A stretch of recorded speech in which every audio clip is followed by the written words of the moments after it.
बेहाय क्रिसमासनि बे जिसु ख्रिस्टनि दिनखौ लानानै जोङो बे बासबारि बागानाव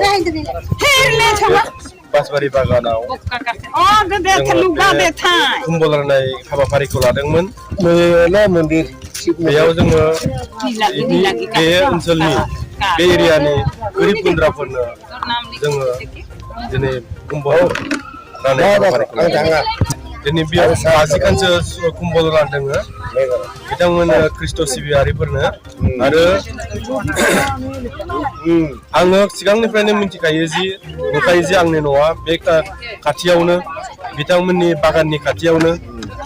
दिनै बे बागाननि मानसिफोरखौ नुनानै आङो गोरिबखौ नुनानै गोसोआ बोरैबा मोनो, गाबखांनाय मोनो। जाहाथे बिथांमोनखौ बे गुसु दिनाव आं बिथांमोनखौ माबा मोनसे हेफाजाब होनो हागोन नामा साननानै दिनै आङो बे खमबल राननाय हाबाफारिखौ लादोंमोन। आरो गावनि गरसे गरनै थानाय रांजोंनो आङो दिनै बे खमबल राननायनि हाबाफारिखौ लादोंमोन। आरो निस्सय आं हानायमानि नाजागोन, हानायमानि रानलांबाय थानो नाजागोन।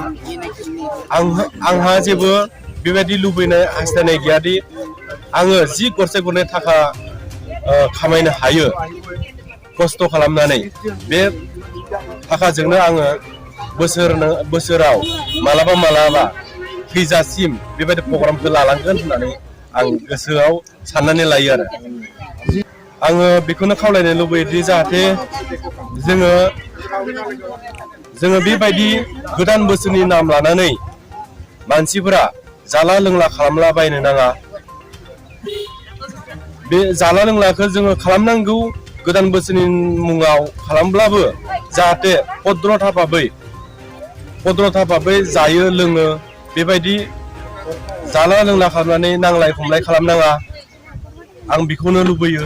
आथिखालाव गोबां लाइमोनफोरानो जोंनि ओनसोलनि गोबां लाइमोनफोरानो ड्राग्स गान्जा बेबायदि सोबनाय आरिनायखौ जोङो गोबां नुनो मोनदों। आरो जाहाथे बिनि गोजानाव जोङो थायो, गावनि लाइफनि खोथाखौ जों सानो।